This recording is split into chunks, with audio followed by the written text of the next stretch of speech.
New York, buildings are collapsing, parking garages are collapsing, Lower Manhattan floods with 3 inches of rain, so Lower Manhattan's flooding. The BQE is collapsing because this wasn't made for trucks. The Van Wyck is still under construction forever, and the Chrysler building is bankrupt in desperate need of repairs. It's a new terror tower. So don't blame me when I don't care about a casino location. Barclays Center was supposed to have affordable housing in the back. Never happened. Hudson Yards was supposed to have affordable housing over the rail yard. Never happened. And the city has spent millions buying up land for a new park in Bushwick. So as developers play taxpayers with no repercussions, I can't even walk on a walkway on the east side because it's collapsing. Or I have to rush home when I get a weather alert that it's going to be heavy rain. The subways are going to be knocked out. Our politics are corrupt. Hey, Shalom, it's your brother 𝤉𝐄𝐅𐤄, right? First and foremost, I want to give all praises to the Most High, Yahawah, Bahashim, Yahawashi, Bahashim, 𝐻𝐿𝐻𝐻. I want to give double honors to the apostles and the elders, great millstone. I want to say Shalom to all the brothers, and of course, the few sisters who are pursuing this truth in sincerity, all right? May the blessing of election be upon your house. If you're still caught up in thinking that the government, the U.S. government, cares about its citizens, you're a fool, a flat-out one. If you're still caught up and thinking, well, maybe the left will do better, maybe the right will do better. They're both bought and paid for. They're both pieces of shit. Both of them. America itself has been bought and paid for long ago. In 1913, the Federal Reserve was set up here in America. Federal Reserve is in federal, like many of you already know. Ultimately, the small hats control all the central banks all across the world. Many countries are bought and paid for, but America is the primary corporation that it uses today to forward its agenda. And even back then, people were distracted and didn't really have a leg to stand on because right after 1913, World War I started in 1914. So the only real hope is intervention from the master of the universe because the grips that this small hat has on society is unreal. So when the politicians come to you and say, oh, we got all these great ideas, we're going to do this and that, it's never going to really come to fruition, okay, unless the small hats want it to. And majority of your tax dollars goes to aiding, the Israeli military, their missile defense system, and even their citizens. A lot of that money that America gives as loans to Israel, they're not paying that shit back. But it's delineated to the citizens through government programs. So, families get a check every week, which comes from your tax dollars. The children, they have a fund that your tax dollars go to through the Israeli, government systems for the citizens. That they get money put into it, and by the time they're 18, they can take that money and start a business, go to university, do whatever they want to do, start companies. We support their lifestyle, okay? So all of the people here in Babylon the Great are being spoiled.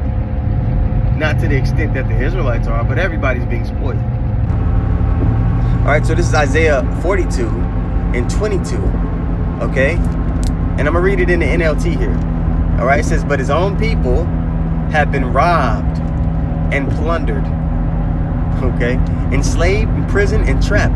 Our people are in the prison system heavy. The prison industrial complex is just another way for this damn devil to get free labor out of the Israelites. But even just the regular Israelite is being robbed. Okay, you work all day. You don't really benefit from the money that you make. You make just enough so that you can, stay afloat and continue to work in this system. Okay? You're a wage slave. Look that term up. And you even have millionaires that are still living paycheck to paycheck. Okay, it is a very difficult thing to have upward mobility in this capitalistic society. And for those who do find that upward mobility, they have to compromise their integrity, their morals. All right, there's certain particular characteristics that they have to take on that are contrary to what Yahawashi desires us to have. You're damn sure not walking after Yahawashi thriving in society. That happened in prior captivities. The Lord would lift somebody up for the sake of them being used as a tool to deliver the people. Joseph, Daniel. But in this time, specifically, he wants Yahawashi to get all the glory. So he's not doing that this time. All right, let's read this again. Isaiah 42:22 on the right here in the NLT. It says, "But his own people have been robbed and plundered, enslaved, imprisoned, and trapped. They are fair game for anyone and have no one to protect them." You have no covering, but the elect are going to have a covering in this day. No one to take them back home. The Lord promised he's going to take the remnant of our people out of this captivity and set them again in their own land. Isaiah the 14th chapter. Think about, this condition that we're in. It's beginning to spill over to the other nations. We're at the end of this thing. The curses are being slowly peeled back, and it's starting to affect not just the Israelites. Obviously, we're the ones who are experiencing these conditions the most potently. You understand? Okay? Under all the heaven has not been done as has been done unto Jerusalem, the people before the place. All right, but even the lower level people of the wicked, there's a nation in the scriptures that are called the wicked, which would be the Edomites. Even the lower level people of the Edomites are starting to feel these conditions that the Amalekites have forwarded in the earth. So everybody's on the edge. Everybody's, high-wired right now. All right, which is going to lead to sedition, which is going to lead to civil unrest. It's going to lead to a lot. But like it talks about in 1 Thessalonians, the 5th chapter, for those who are in the know and walking in the Lord's way, they're going to have access to that covering. And that day is not going to overtake them as a thief. Now, this lesson is to get you in the spirit that the Lord wants us to be in, which is to separate from this place. Don't be mentally invested in it. Yeah, you still got to go to work, got to do what you got to do on the day-to-day. You got responsibilities.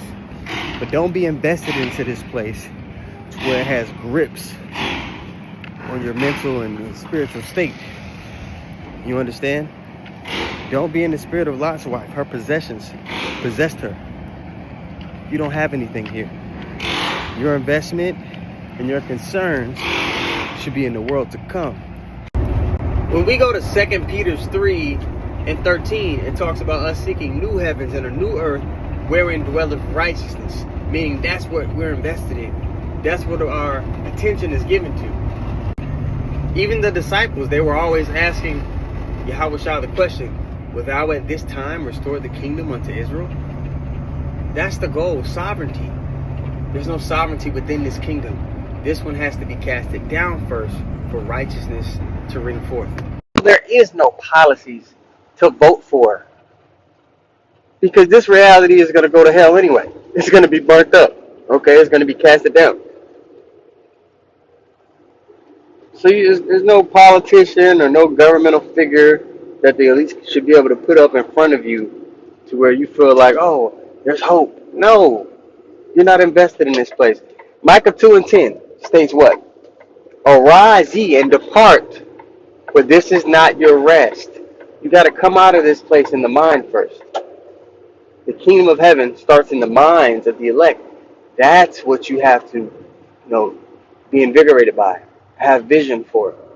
Again, Micah 2:10, "Arise ye and depart, for this is not your rest, because it is polluted. It shall destroy you, even with a sore destruction." Anybody who cleaves unto this place, that's your recompense, a sore destruction. Anybody that takes that mark, that 𝐤𝐄𝐅𝐿 that he ultimately wants to issue out to lay claim over you and your soul, the scriptures talk about a grievous sore that you're going to receive. That cancerous sore that people are going to receive. There's no happy ending to anyone who clings on to this world. So this grace period that we've been fortunate enough to have, how should you be using it? You should be using it by what? Reading, giving your time to the things of Yahawashi. You are what you give your time to. Applying the things that you've learned and read to your daily life. And that's how your faith will be built up. And that's how you'll gain the strength to separate from this world. Because the Lord is going to be delivering those, as the scriptures say, who love not their own lives unto the death. So use your time wisely so that you could be in that spiritual space. Because the time of testing is indeed upon us. Abaratazah, man, this lesson was edifying. I want to give all praises once more to Yahawah, Bahashem, Yahawashi, Bahashem, Rakah HaKodash. I want to give them honor to the apostles and the elders of Great Millstone.